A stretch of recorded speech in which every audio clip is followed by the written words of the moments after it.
shit. What? What? Fucking idiot. Mama, when are they starting?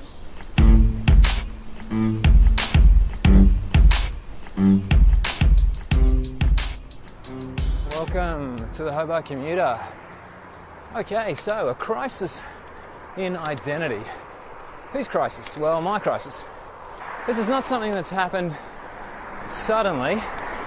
It's kind of crept up on me quite perniciously, really, over the past few years, but certainly in the summer of 2008, a date to which I'll return to, the noose has definitely tightened. Just going to take the line here. Now, what am I talking about when I talk about my identity? Well, this is obviously a cycling blog, so I'm talking about my identity as a cyclist.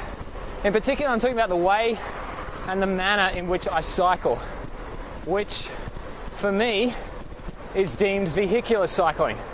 Okay, so that's essentially behaving as if I were a vehicle. Now, it's not that difficult to do, believe it or not. You can do it quite successfully. The only real variable is speed, at which point you do need to get off the road, obviously, and let the other cars pass for courtesy's sake. Okay, now why do I choose vehicular cycling? Why do I choose to be here and not over on the left? Well, there's two reasons, one of which is paramount, which is the first one, and that is primarily safety. Okay, so what I'm doing when I cycle like a vehicle is because I'm behaving like everyone else, I'm being predictable. Now, if they know my moves and my moves are predictable, that should lead them to anticipate them and make me a bit safer. There's safety and conformity, basically. Now, the other thing, and this isn't insignificant either, this is a big part of why I do this. One of the greatest pleasures I receive from cycling is the giving and receiving of pleasure. Giving and receiving of pleasure? What kind of channel is this?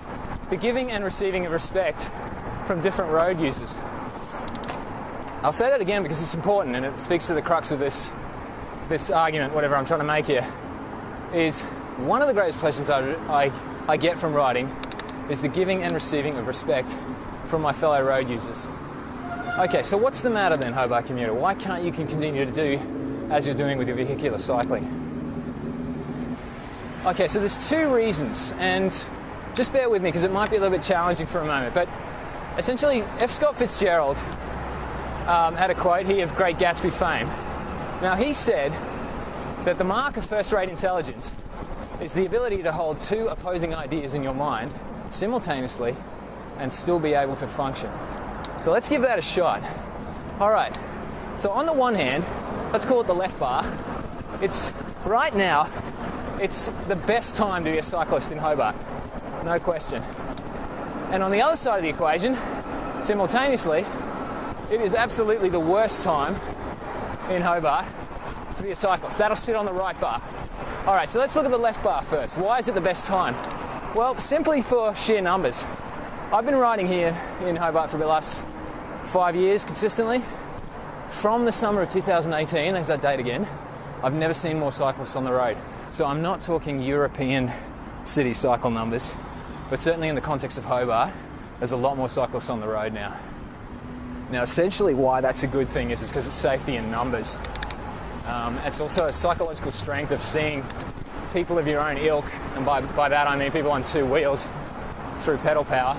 Seeing more of them on the road and having more of them on the road is a strong incentive to feel more secure, and people tend to treat you less like an anomaly and more as part of a group and afford that group respect. Now, the reason why it's a very bad time returning to our right bar is simply because of this traffic. Now, it might not seem that bad.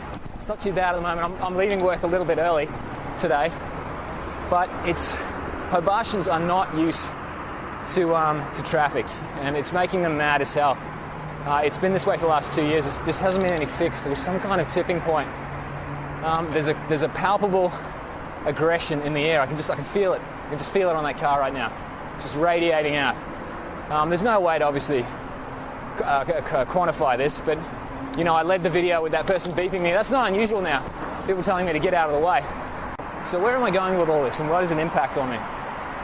Well, essentially, returning again to the left bar, this influx of new people,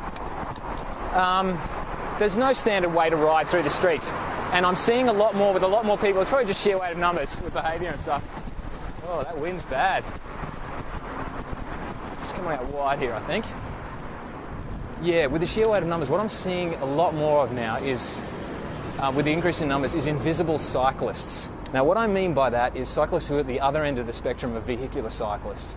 Probably a better analogy is cyclists who are riding like the apocalypse is 6 months old. Okay, it's like riding through the cars as if they were derelict and that the lights were broken, and essentially riding anywhere and just going straight as a crow flies to your destination. Okay, so what that's doing is essentially it's adding to the already aggressive behaviour of the cars. I've just got to watch this car here coming out. Okay, so it's polarising these two forces that have already come out. There's somebody tailing me at the moment, just tell them to back off. Sometimes people don't realise, I think. It's very disconcerting when you have a car right up your ass. Okay, so the cars, they see the bikes cutting through the thing, and they think, well, they're getting annoyed at them for doing that, thinking they don't obey the road rules, they don't belong on the road, etc., etc. Now, when I try to be the vehicle, so I try to make that transition into the car space, what that leads to is an antagonism. And I have to get out of this way, this guy's pretty annoyed. Oh, it's sore, yeah, okay. There's really no need for that. It's a young woman. I'm not sure what she's so upset about. Anyways. A good example. Yeah, so people are getting upset when I make that transition to the vehicular cycle. They just, I think they find they're taking their frustration out on me. Okay, Hobart commuter, you absolute snowflake. Well, yeah, probably, but I just feel like that's just a trend at the moment. This is all to say that, yeah, my identity I think is going to have to change. I could try and hold course in the interest of safety, but it's you know what, it's wearing me down. It's really wearing me down. Yeah, so I suspect the Hobart commuter riding style, prior to the summer of 2017, you'll see a decline in my ability to vehicular cycle from that date. I can feel it changing already. Anyway, thanks very much for watching, and I will see you next time.